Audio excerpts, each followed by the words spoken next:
atawassalu ilaika bihaqqi nabiyyika nabiyir rahmah, atawajjahu ilaika bijahi nabiyyika Muhammad SAW nabiyir rahmah. Lalu Abdul Somad ini bertawassul kepada Nabi Muhammad. Nabi Muhammad sudah meninggal dunia, berarti dia musyrik, tapi dia lolos tauhid rububiyah karena dia masih mengakui Allah pencipta, Allah ngasih rezeki, Allah menjaga dia. Tauhidnya samalah seperti Abu Jahal, karena Abu Jahal juga meyakini Allah mencipta dia, Allah memberi dia rezeki, Allah mengatur hidup dia. Hanya saja dia masih na'buduhum liyuqarribuna ilallahi zulfa. Dari mana datang pembagian tauhid, tri tauhid ini? Oke. Jadi kalau ditelusuri, sumber paling pertama yang membagi tri tauhid sebagai sebuah konsep, bukan sebagai istilah. Jadi kalau hanya istilah, ada yang ulama mengatakan rububiyah atau uluhiyah ada sebelumnya, tapi bukan dalam satu konsep terus tauhid ada 3. Jadi kalau yang pertama mengatakan itu Syekh Ibnu Taimiyah. Ijtihad beliau. Iya, bid'ah. Dan itu sebenarnya tujuannya satu, ya, supaya bisa mengeluarkan ulama-ulama lain, mengeluarkan ulama-ulama lain dari barisan Ahlussunnah wal Jamaah, seolah ulama-ulama lain tidak bertauhid. Beliau mengatakan itu di beberapa kitabnya, sehingga mengeluarkan Hujjatul Islam Imam Ghazali dianggap tidak bertauhid, Al-Amidi dianggap tidak bertauhid, Ar-Razi dianggap bertauhid. Nama-nama ini disebut secara eksplisit sebagai orang yang nggak ngerti tauhid. Ulama tasawuf tidak ngerti tauhid. Saya nulis ini di online, bisa dicari aja di agenda di balik penetapan pembagian sifat jadi 3 gitu. Kalau tidak salah itu judulnya, silakan dicari. Ketika itu sudah terjadi, ya,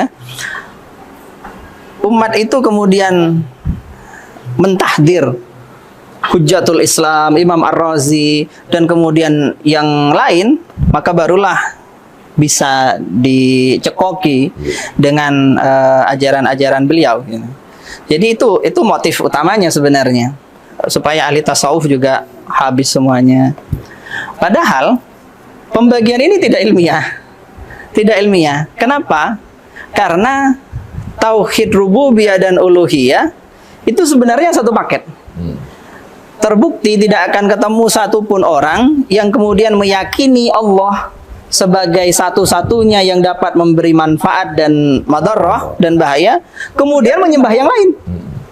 Berarti kan sama saja dengan menyembah sesuatu yang nggak bisa ngasih manfaat apa-apa.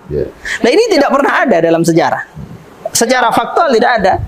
Kalau dianggap misalkan Abu Jahal itu bertauhid secara rububiyah, berarti dia meyakini hanya Allah yang bisa memberikan manfaat dan madarrah, hanya Allah yang menciptakan segala sesuatu. Lah terus ngapain dia menyembah berhala? Padahal di Quran sendiri dinyatakan banyak sekali ayat yang menyatakan bahwa kaum musyrik itu menyembah berhala, mengharap sesuatu dari berhala. Berarti meyakini berhala itu bisa memberikan mereka manfaat, dan meyakini berhala bisa memberikan madarrah, dan kemudian menjadikan berhala sebagai niddan, sebagai syarik, istilah Quran. Berarti kan berhala ini dijadikan sebagai saingan Allah, yang setara dengan Allah, berarti punya kekuatan rububiyah. Nah, kan begitu. Berarti rububiyah dan uluhiyah bisa dipisah atau tidak? Tidak mungkin. Karena tidak akan ada orang yang menyembah sesuatu yang tidak diyakini mempunyai unsur uluhiyah. Orang Kristen menyembah Yesus karena meyakini di balik tubuh Yesus yang manusia itu ada sisi rububiyah. Orang musyrik menyembah berhala karena mereka meyakini di balik patung itu ada kekuatan rububiyah. Ya. Jadi uluhiyah itu selalu terikat dengan rububiyah, tidak bisa dipisah. Kalau dipisah jadinya aneh. Abu Jahal dibilang bertauhid, Ustadz Abdul Somad dibilang musyrik. Kan? Lah ini dari mana ini logika ini? Kan Quran itu selalu menyebut mereka musyrik, kok disebut muwahhid gitu kan? Lah kan aneh sekali, ini betul-betul bid'ah. Kemudian yang ketiga, makin tidak jelas, tauhid asma wa sifat. Nah, pembahasan asma wa sifat itu tidak ada hubungannya sama tauhid. Karena tauhid itu baliknya syirik. Sedangkan asma wa sifat baliknya bukan syirik. Bukan syirik. Nah, tujuan asma wa sifat dalam tauhid asma wa sifat itu sebenarnya tujuannya satu, supaya menetapkan makna-makna jismiyah saja kan. Jangan ditakwil, dianggap sebagai jisim itu sesuatu yang jais awalnya dengan mengatakan bahwa salaf tidak menafikan dan tidak mengisbat. Itu kan berarti jais. Tidak menafikan dan tidak mengisbat, tidak mengisbat, tidak menafikan, itu sama dengan menganggap jais. Nah, ini pertama, langkah pertama. Kemudian langkah kedua, menganggap sifat-sifat jismiyah sebagai lawazimul wujud. Ini langkah kedua. Ada jisim tidak wujud. Tidak ada jisim berarti tidak ada. Berarti kamu menyembah Adam. Berarti menyembah Adam. Lah ini mazhabnya Aristoteles sebenarnya.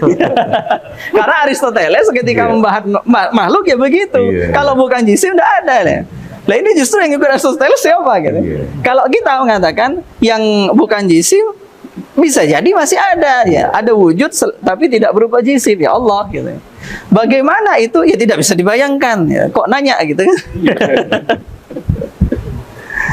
Masya Allah, tabarakallah. Dari jam 8 kita mulai sampai jam 10. Saya mau ngimbangi yang di video, kemarin di FB kemarin 3 jam. Masya Allah, tabarakallah.